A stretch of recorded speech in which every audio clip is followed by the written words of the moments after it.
All right guys, so I know I mentioned in the last video I was going to do the whole step across section, but I felt like once we got to the end of it that was probably going to be enough for you to take away and work on. So hopefully you've done that and got a bit more stability and a bit more confidence stepping up and not losing your balance, because that's probably the main thing that happens there.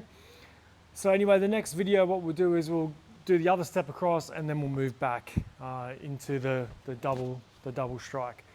So we've got our body across to this position. Now we have to go back the other way.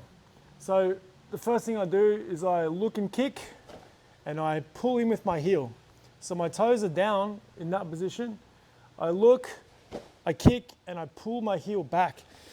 All right, so 1, 2. I want to tuck that in nice and tight, not so the toes are down. Okay, so once I've got to that position, now I simply just down with this hand, it cuts down the center as I drop to shikodachi, and the other one comes up. So this one will kind of start same as before. I've got to anchor and pull my weight up.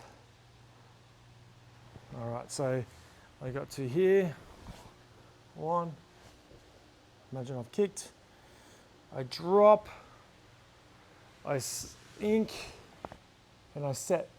And same positions, close the fist, uchike.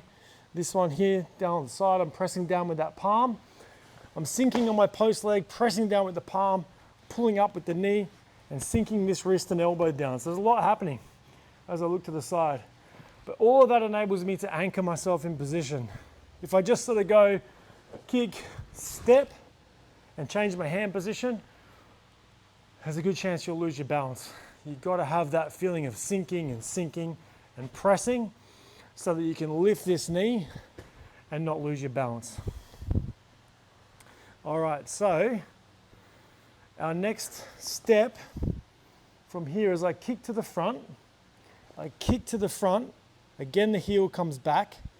So kick, pull, but the foot doesn't stop.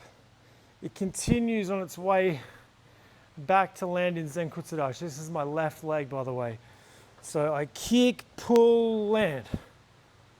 And if you just practice that alone, that's going to help you. If you look from the side here, I want to keep my body weight pretty much in this position. So I don't want to be doing that and then coming forward again. If you imagine you're holding something here, when you do your kick and go back, we're still holding it. My arms haven't gone out or back.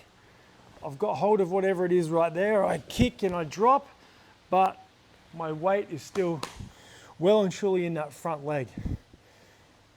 And that's where you want to be. You want to keep that pressure forward. So back to there. Here. So I'll kick, drop. Now my hands roll.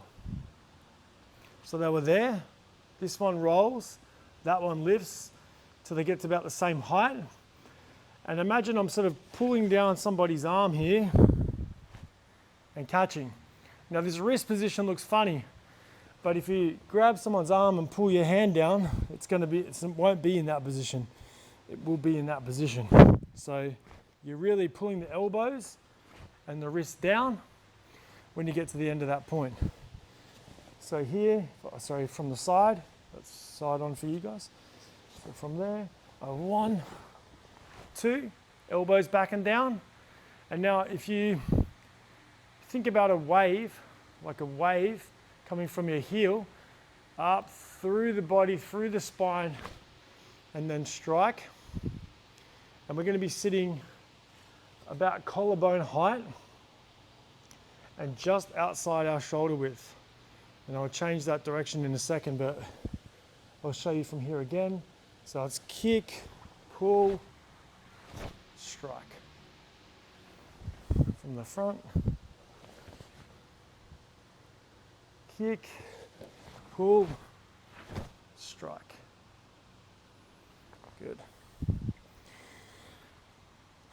Let's go from that first knee. So it's look, kick, change position, look, kick, strike. And then to finish, drop to the center. All I do here is just imagine I'm going to make that position a double kame position. So from there, 1, 2.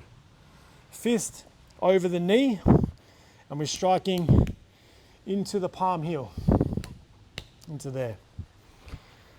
All right, I think, boom, here. That's pretty much it.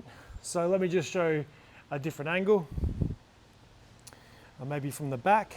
So we were here, step across, 1, 2, 3, 4. Good. One more time because I lost my balance. Don't like doing that. Here, 1, 2, 3.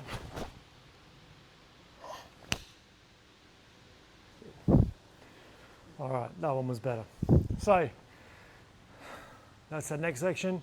Again, take it away, practice it, bolt it onto the previous 2 moves or 2 sections, and you'll be starting to get through Saifa pretty quickly. Our next part is we turn it around and go on the other way. All right, see you in the next video.